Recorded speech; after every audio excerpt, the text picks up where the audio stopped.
Shall we discuss the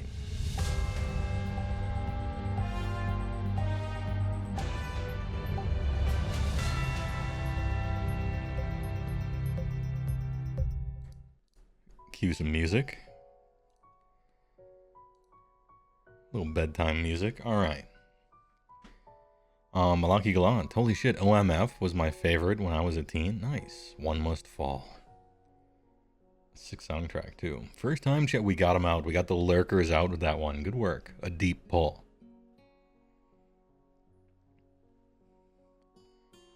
Warhammer Agave Sigmar. New Stormcast Eternals. We click. Is this zoomed in enough? Maybe one more time. This is kind of rough because this part's gonna get all in the chat, but chill. New Stormcast Eternals. Prosecutors soar into battle on wings of azure flame. Enhanced. Shield walls of liberators clad in sleek new Thunderstrike armor are ready to defend Sigmar's realm against the tide of craven clan rats, while elite Reclusians stride forth into the fray. Can I point out for one moment that Reclusians are the most interesting bit of lore Stormcast has ever had? And it makes me very positive about the lore moving forward for the whole game. Like, Reclusians were so sick. Great work. If you make everything in the whole game that interesting, we got like almost a 40k on our hands. I'm absolutely drowning in hopium and copium here. I understand it. But that shit was cool. More of that. Please. Lore's what gets people into your game. It's real important. You got lore and you got models. That shit has to be real good. I mean, as we have seen with certain games, the actual game can fucking suck. And you're still really successful anyway, because the models are good, and the lore is good, and the setting is great. So, yeah, alright. Somebody asked, what's a Reclusian? Great question. These guys. These are the oldest, most reforged Stormcast. They're... Every time you're reforged as a Stormcast, you lose a little part of your soul in the violent, lightning-enhanced reforging process. And you become less and less human. You become less and less yourself. The oldest ones forget their own name. Their likes and dislikes, their personality completely changes. They become more and more just like the thing everyone thought they were at the beginning. Technically a person, but essentially an empty suit of armor as like a combat automaton. The oldest ones have these guys next to them, usually like a next of kin or a relative, and they have all sorts of pronouncements here, and they're there as sort of a tether to remind them who they are and what they're even doing and what their name is and what their favorite food is, just stuff like anchoring them to reality and their own sense of self. And they even enter into battle with them because they need that. That's sick, right? Obviously, it's an allegory for the dehumanizing nature of war and PTSD, right? But it's an interesting, really fantasied up version of that. It's fucking cool. Long story short. TLDR. Give him a whiff of that incense. You had to keep him grounded.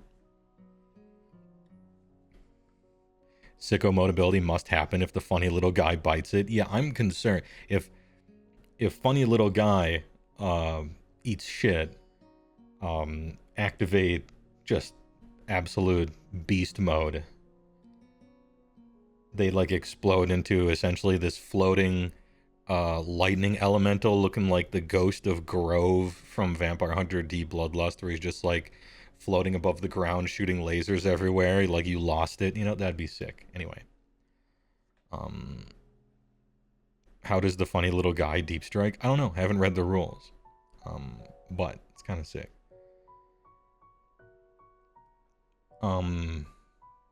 back to the news at hand. Their lightning-scorched souls are wreathed by innumerable reforgings. The Stormcast Eternals' reinforcements aren't stopping there. Like a meteor scarring the heavens, a new unit appear, a new challenger. Here comes new Daredevil. All right.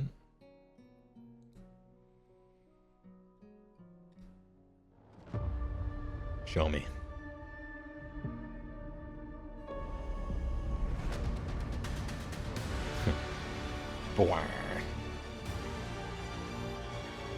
This is the music from Superman the movie, right? The one they used for that bicycle guy when he's pulling one of those. All right.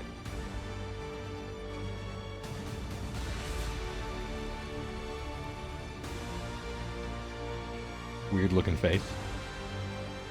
Big frown. Oh, we went half and half with the wings. Okay. We still got a little bit of Art Deco, but it is being devoured by... It is being devoured by energy. Maybe it's coming apart. Interesting. Yeah, actually a dread looking frown. It's a power frown. Frown maxing. Before you ask, they have a full helmet option. Yeah, I assume they would. They do faces and helms, I think, always. Especially for the new stuff. You love the sculpt, you hope their rolls are better? Yeah, in the past, these guys were terrible.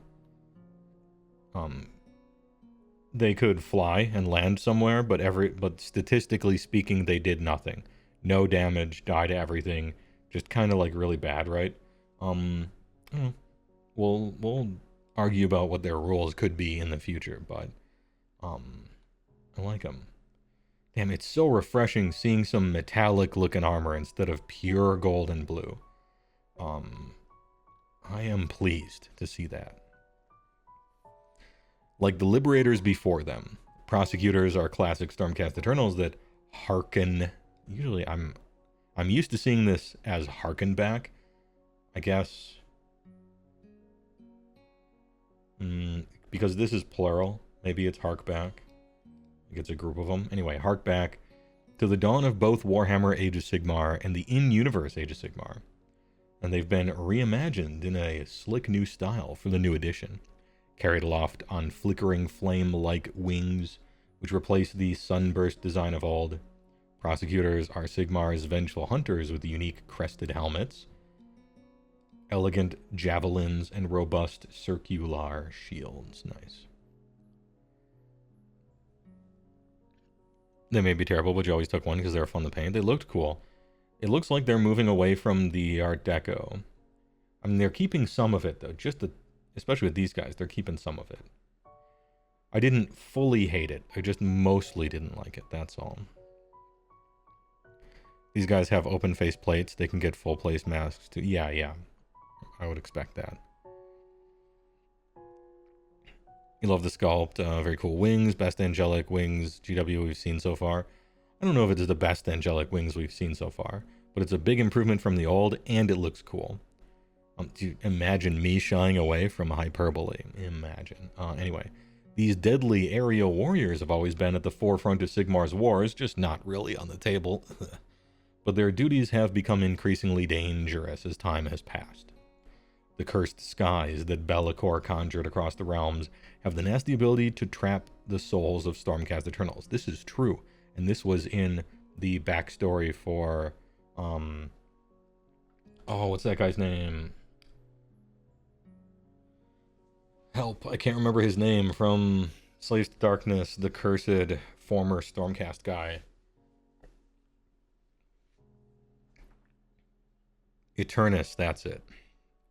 Gold Lewis, good try. Yeah, Eternus, that was it. That was actually a pretty cool story, I'm not gonna lie. Torturing them into a roiling mass of malevolent energy and preventing them from returning to Azir for reforging. And the high-flying prosecutors are uniquely positioned to suffer this fate more often than their foot-slogging comrades.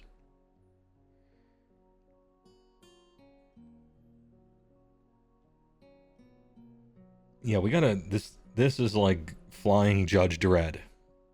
He's got that stern pained look and the big frown. I'm glad.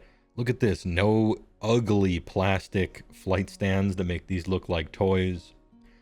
Obviously they're toys, but we paint them so they don't look like toys, right? And I'm very happy to see no flight stands. This kind of looks just a little janky, I admit. Looks like something I would do. But it's way better than those clear plastic flight stands. Big ups. Good work. And you can snip this. It looks like you can snip this pretty easy and put him on whatever you want. So good work, right? Got the spears. All right. Classic sort of Yndrasta pose here on the cover of the book. Buick. Spiky metal mohawk thing. I don't know. I don't think I hate it here. The spiky metal mohawk. I don't think I dislike it. It has a little bit of a call and response to the spiky implications happening from the wings and also on these things. If it was just rounded, I think maybe there'd be some space that you could use here. I don't know if I hate it. And the face is as good as you can paint it, right? So for me, it's not going to be a good face. But maybe if you are good at painting, you'll fix it and it's fine. I'm not sure.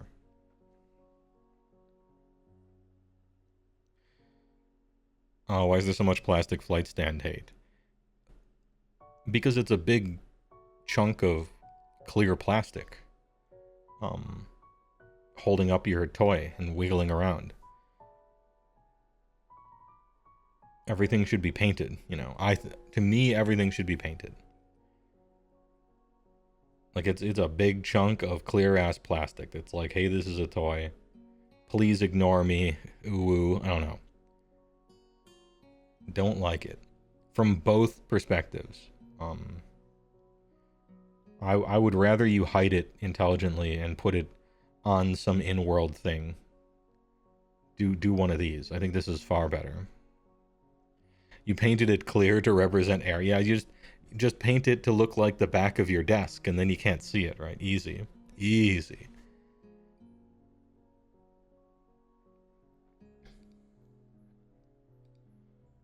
I think this is good. Also, I like the chain underneath breastplate. I like to see they've started doing that. They're putting chain under plate here. And you know, armor's all about a whole bunch of layers. It's like a spacesuit, you know, you got a bunch of layers. Cool. And way better paint scheme. Once again, in the, what would you call these things? What would you call them? In 40K, they call them, you know, it's just like scroll. What are the scrolls? I guess I could just say scrolls, right? There's a name for them in 40K. Purity seals, that's it, yeah.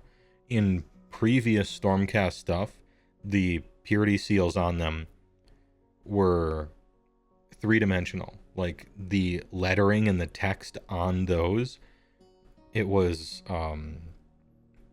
not, what's the opposite of embossed? It was a relief, anyway, it was physical, like a stamp, a huge stamp. It was sculpted on. Didn't like that at all. Give me a chance to freehand. I like it. I like them not doing that on these new ones. So you can put some stuff on it. That's been a change that I've seen from the new wave of Stormcast that I big approve of. Sigmar Scrolls TM, yeah. Eternus, after all that, good meme, good callback. While Stormcast Eternals can be rescued from this doom, their reforgings are often more traumatic. The majority of the prosecutors have been reassigned to the Ruination Chamber after numerous compromised reforgings, where their new Thunderstrike armor helps them punch through the blackened skies of death. So maybe a little better armor, perhaps. And then we got these two, which we've seen already.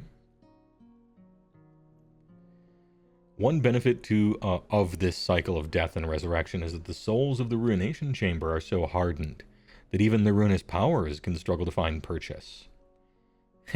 That new players living paycheck to paycheck may struggle to find purchase as well. And some of the most destructive energies in the mortal realms often have no effect on them. Okay, Stormcast doubling down on bigness, I see. Yeah, hardened. While some units are able to naturally resist magic attacks, the Ruination Chamber can negate nearly any type of targeted enemy ability other than attacks, though Ruination Chamber units' armor is often up to that task anyway. Jesus, wait, what is this? A new type of ward? While powerful, the once per turn army timing means that only one friendly unit can use this ability per turn, encouraging you to run mixed lists. Okay. Okay. Oh. Once per turn army reaction, the unit was picked as the target of a non-core... Ooh, okay. Oh, we got a big split. We have core abilities and non-core abilities now. Interesting. Oh. Once per turn army, so not once per phase. Good. Very interesting. These veterans march where others cannot tread, fighting upon battlefields transformed into scenes of apocalypse. Even the most corrosive magics find no purchase on their souls. Effect, make a resistance roll of d6 on a 4-up. Ability has no effect on this unit. Shit, okay. Pushes up glasses in response. Ruination Chamber. Cool. Okay, so what is a core ability? Clearly, like, attacking. Ranged combat is certainly a core ability. Charging is probably a core ability. Piling in.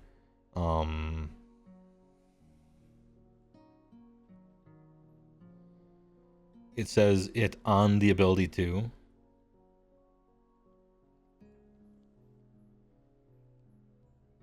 Fighting, shooting, charging. Pile in is part of fighting. Yeah, kind of that counts, right? Every ability will state it. Oh. 4-up resistance roll, huh? Cool. Alright, this is cool. I don't think this is overpowered either. The best abilities, remember, are ones that you target your own guys with, right? Buffs, essentially.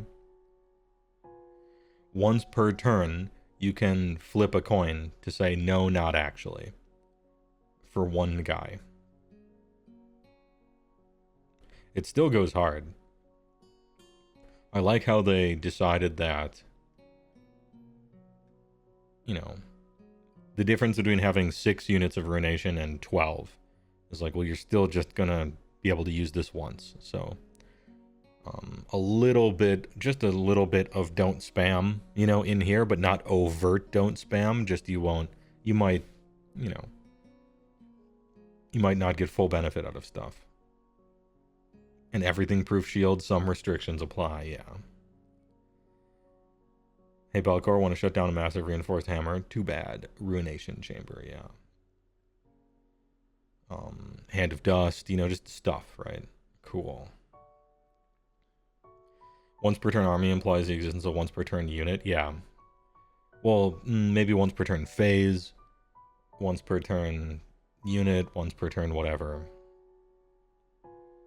I like how they, again, we're getting on top of here, exactly when you do something and what the limitations are right on the top. You don't have to go searching for it in a paragraph.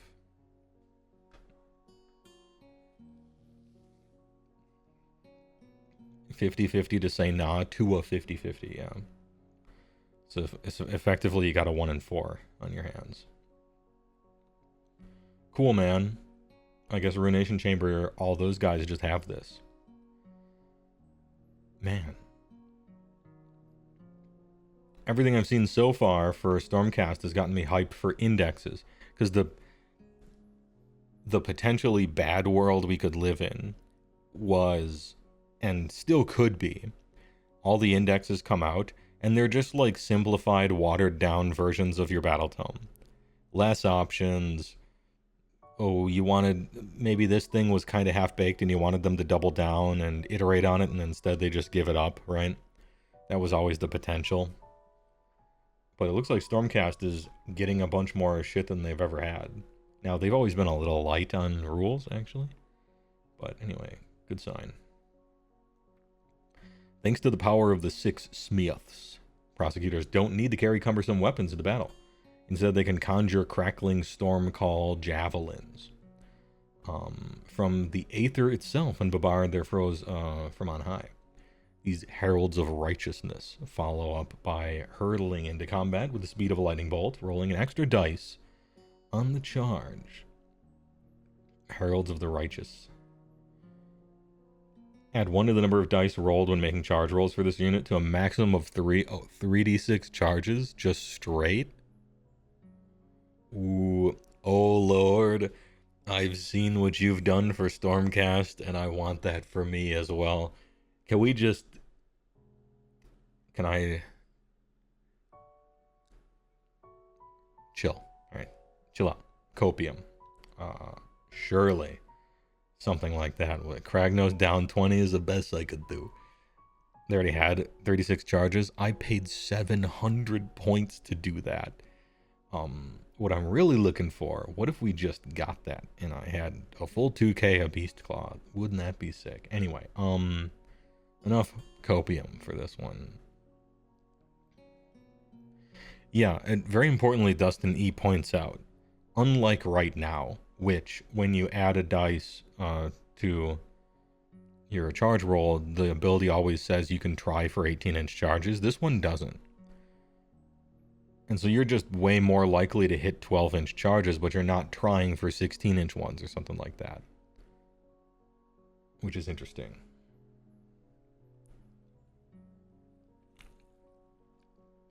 It does leave them open to have like a debuff.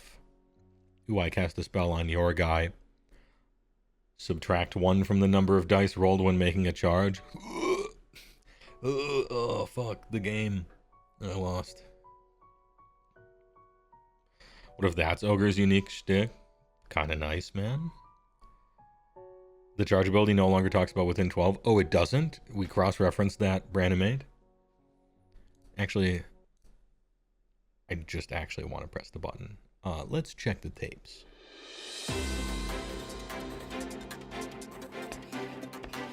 We take a look at the tail of the tape. Some of them may be involved with exotic stuff, like dark matter.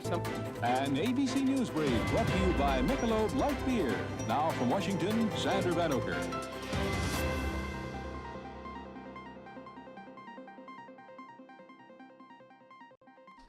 All right. Checking the tapes.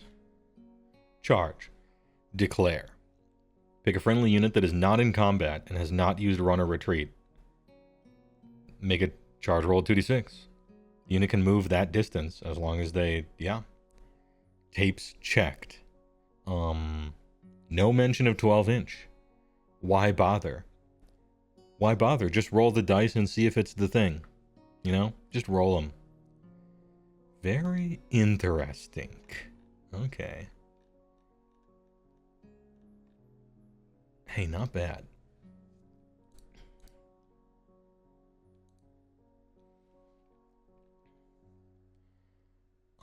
Cool.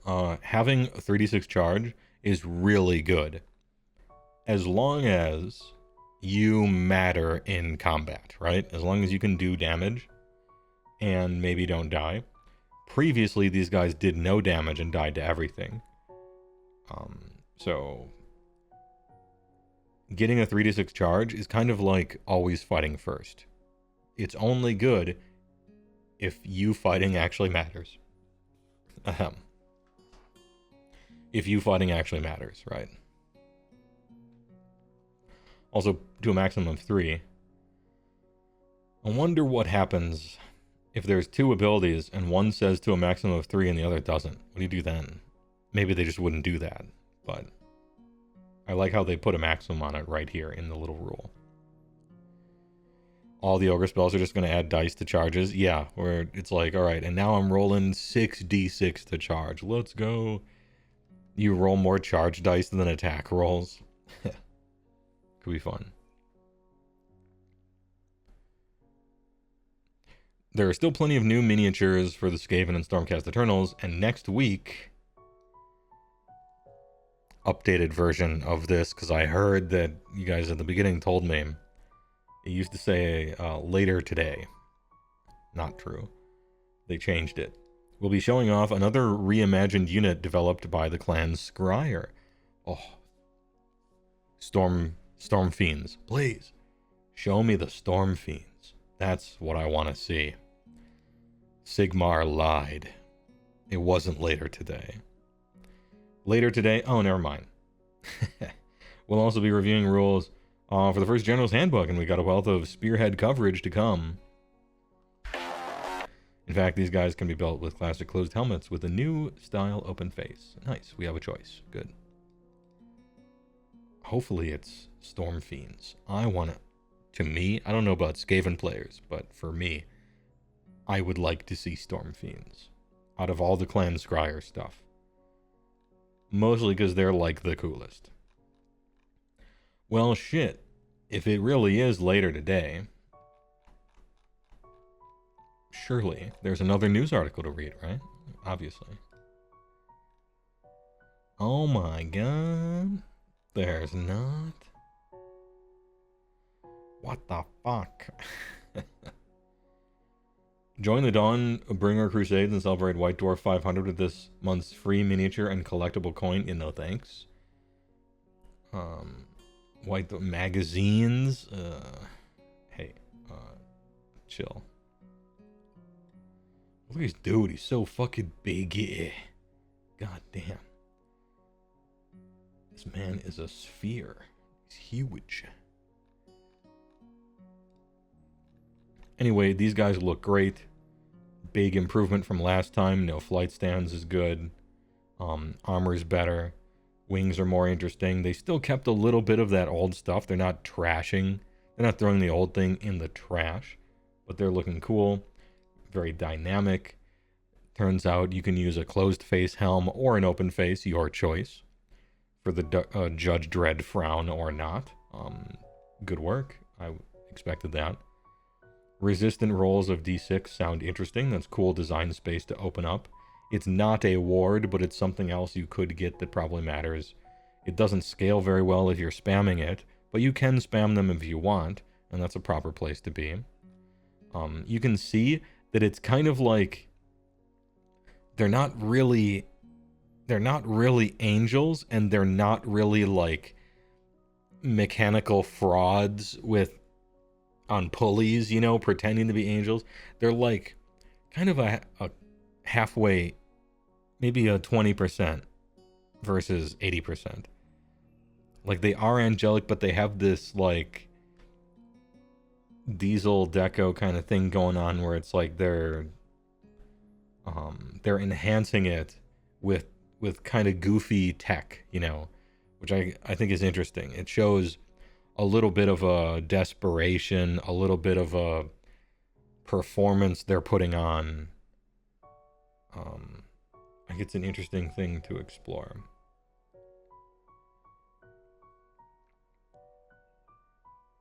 Kind of like when you'd have that Spanish conquistador armor with the gigantic cod piece in it, you know? And then they're like, hey, wait a minute, hold on. Kind of like that. Building up their own legend in a way. Not gonna lie, the helmets seem like IDK helmets instead of... It is a little bit, yeah, like this one here. And his facial expression is a little bit like Wave Chad combat version. A little bit. Yeah, I agree. Storm Fiends are pretty new and good looking.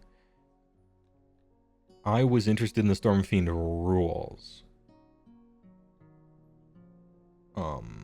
But reimagined unit, that probably means sculpt.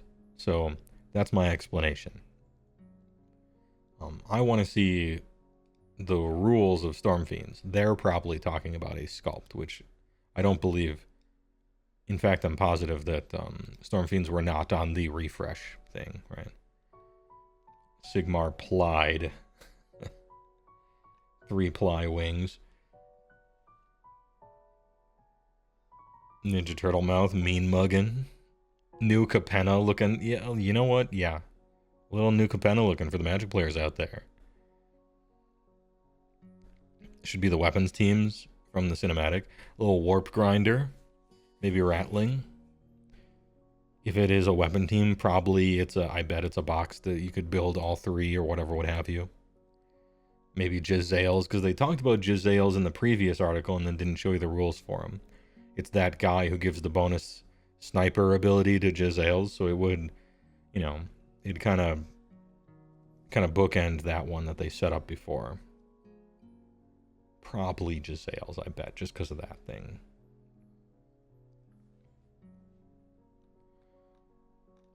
This is all cool. I can no longer do the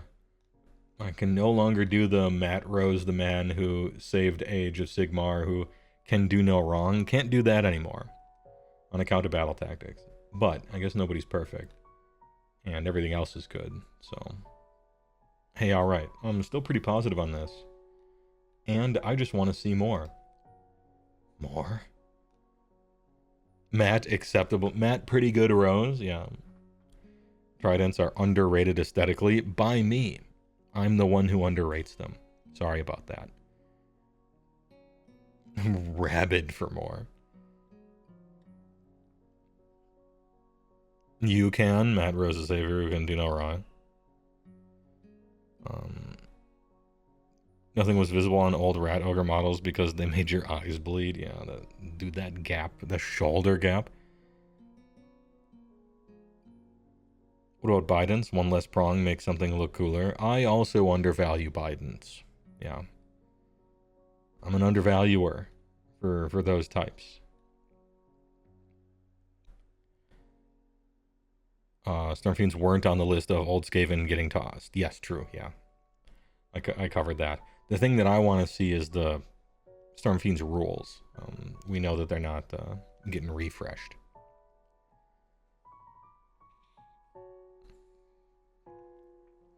If we had to guess, what faction is most likely to get the short end of the index stick, just by the nature of luck?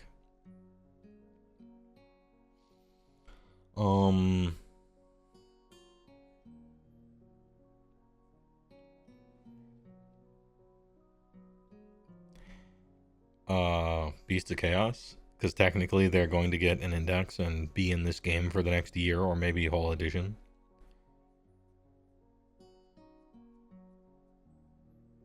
I feel like asking the community who wants to downplay their own army the most and woe is me their own guys is like, all right, everybody vote, and everyone just votes for themselves, right? I don't know. Everybody's got complaints and problems, right? I tend to try to steer clear a little bit of the pity party stuff. Skull Splitters Index. Oh, no. I don't know what that is. I don't play 40k. Skaven has the Launchbox enemy faction curse going on. Oh, okay. Is there a curse? I mean, if you went by historically, it's some destruction. It's destruction, right? But maybe that's just what destruction players want you to think. Also the stats as well, but I don't know. I don't know. I can see him screwing up in all sorts of ways. I'm just kind of excited to see how it's gonna work out. Classic downplaying destruction. Mid-tier happy chaos playing a. Look, honest chaos. All right. FEC seems pretty secure, to be fair. If it's the Big Cheese's favorite faction, you're feeling snug as a bug. The more professional a person is, the less secure you should be in their faction being OP. Because the army person plays becoming OP because they want the OP army is like the most amateurish baby shit ever. Oftentimes you'll get people overcompensating on the thing they play just to appear neutral, you know. Not looking for OP, just looking for safe. Yeah, true. SOB because they're so unique. In this behemoth downplay Foon, yeah.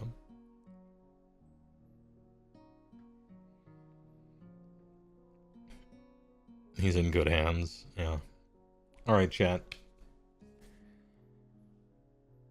4 hours in.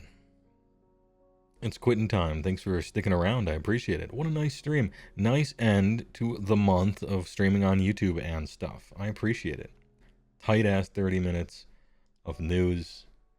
Sigmar lied about there being more, but whatever. Thanks for hanging around, and I appreciate the subs and the bits and the primes. TYVM. We'll see you Friday for hopefully more big news and I guess big walks. I might try to raid somebody on Twitch. We'll see. We'll just have to see. I gotta end the YouTube stream before the end because it's got copyrighted shit. Anyway, TYVM. See you Friday.